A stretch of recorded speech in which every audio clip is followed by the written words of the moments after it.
Jemaat yang dikasihi Tuhan, mari kita berdoa. Tuhan yang penuh kasih, kami bersyukur atas kesempatan yang Engkau berikan untuk hidup sehari lagi pada hari ini. Saat ini kami datang dengan hati yang terbuka, memohon agar Engkau menyiapkan kami untuk mendengar firman-Mu. Bukalah hati kami agar dapat menerima setiap pesan yang Engkau ingin sampaikan. Kuatkan iman kami dan beri kami hikmat untuk memahami setiap kata yang akan kami dengar. Biarlah firman-Mu menuntun langkah hidup kami, membawa perubahan dan pertumbuhan dalam diri kami, serta semakin mendekatkan kami pada kehendak-Mu. Kami serahkan waktu teduh ini ke dalam tangan Tuhan. Kiranya segala yang kami lakukan membawa kemuliaan bagi nama-Mu. Dalam nama Tuhan Yesus Kristus, kami berdoa. Amin. Shalom, selamat pagi Bapak Ibu Saudara dimanapun kita berada. Selamat melakukan segala aktivitas pada pagi hari ini. Dan selamat menikmati kebaikan-kebaikan Tuhan dalam hidup ini. Sebelum lebih lanjut kita melakukan segala aktivitas pekerjaan kita masing-masing, mari menyediakan waktu untuk kita merenungkan satu bagian firman Tuhan yang terpilih dari kitab Yosua pasal 24 ayat 14 bagian A. Oleh sebab itu, takutlah akan Tuhan dan beribadahlah kepadanya dengan tulus, ikhlas, dan setia. Nah, bagian firman Tuhan ini akan kita renungkan dengan tema yang mengatakan hidup benar selalu membawa kemenangan. Hidup benar selalu membawa kemenangan. Bapak Ibu Saudara, dalam kehidupan ini kita selalu diperhadapkan pada pilihan-pilihan.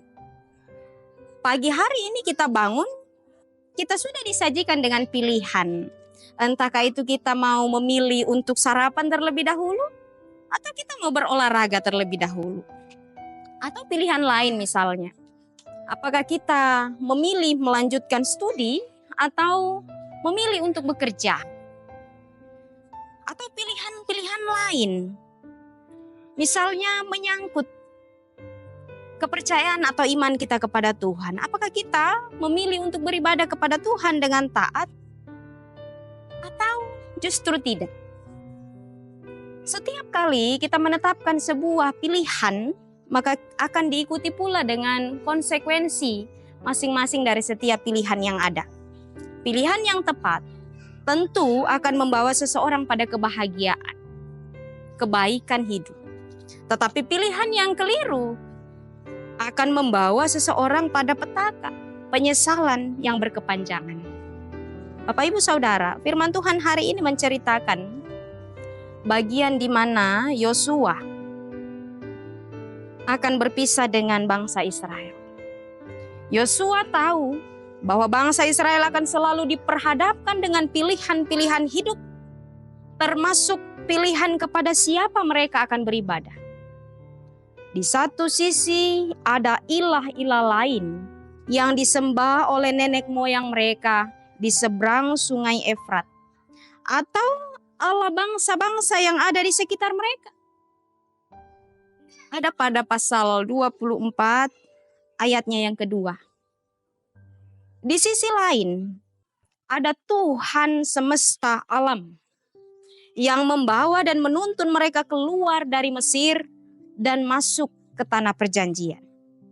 Beribadah kepada ilah-ilah lain merupakan pilihan yang bisa membelokkan fokus bangsa Israel dari Allah. Karena berbagai-bagai alasan, berbagai-bagai pertimbangan. Namun penyembahan kepada ilah-ilah lain sudah pastilah tidak berkenan di hadapan Tuhan. Karena jelas tertulis bahwa Dialah Allah yang cemburu. Dalam hal ini bangsa Israel harus memilih dengan tegas kepada siapa mereka akan beribadah. Yosua sungguh menyadari bahwa bangsa Israel akan menjalani kehidupan yang baru di tanah perjanjian. Karena itu dia menantang bangsa Israel untuk menentukan pilihan kepada siapa mereka akan beribadah.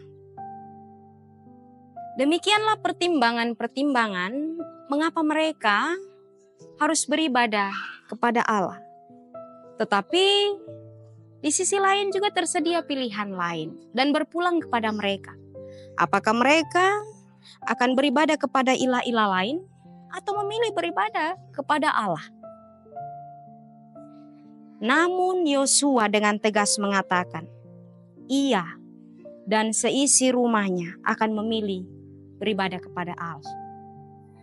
Sekarang terserah bangsa Israel akan memilih beribadah kepada siapa? Ilah-ilah lain atau Allah? Ayat 16, di mana bangsa Israel mereka mengatakan bahwa mereka tidak akan meninggalkan Tuhan. Sekali lagi Yosua menegaskan bahwa ketika mereka mengatakan bahwa mereka akan memilih setia kepada Tuhan Allah, tetapi akhirnya mereka meninggalkan Allah dan beribadah kepada ilah-ilah lain, maka ia pula Allah akan bertindak berbalik dari mereka, bahkan akan membinasakan mereka. Bapak Ibu Saudara yang diberkati Tuhan, kehidupan kita pun selaku orang percaya dipenuhi dengan pilihan. Termasuk pilihan untuk setia beribadah kepada Allah, taat beribadah kepada Allah, ataukah tidak setia beribadah kepada Allah. Karena memang dalam kehidupan ini ada banyak sekali yang dapat memudarkan dan membelokkan fokus kita kepada Tuhan. Bahkan dapat membuat kita melupakan perbuatan-perbuatan Allah yang besar dalam hidup kita sampai hari ini. Sehingga firman Tuhan datang kepada kita. Teguhkan hati. Kepada siapa kita menentukan pilihan. Terlebih lagi bagi kita, umat ketebusan Allah. Karya Allah yang agung telah dinyatakan bagi kita dan dunia ini. Dia menyelamatkan kita dari hukuman dosa, dari belenggu dosa. Roma 6 ayat 23 mengatakan, sebab upah dosa ialah maut, tetapi karunia Allah ialah hidup yang kekal dalam Yesus Kristus Tuhan kita. Perbuatan Allah begitu besar dan dahsyat. Allah begitu baik kepada kita. Ia menjadi sama dengan manusia untuk menebus kita dari belenggu dosa, dari maut. Bagaimana mungkin kita melupakan perbuatan dan pengorbanan Allah yang besar ini yang tidak dapat dilakukan oleh manusia manapun yang ada di dunia ini. Untuk itu, mari kita terus memacu diri kita. Mari kita memilih untuk setia kepada Allah, beribadah kepada Allah, hidup benar di hadapan hadirat-Nya. Demikianlah kita akan menikmati kemenangan dan janji daripada Allah. Kiranya Roh Kudus meneguhkan kita. Terpuji namanya. Amin.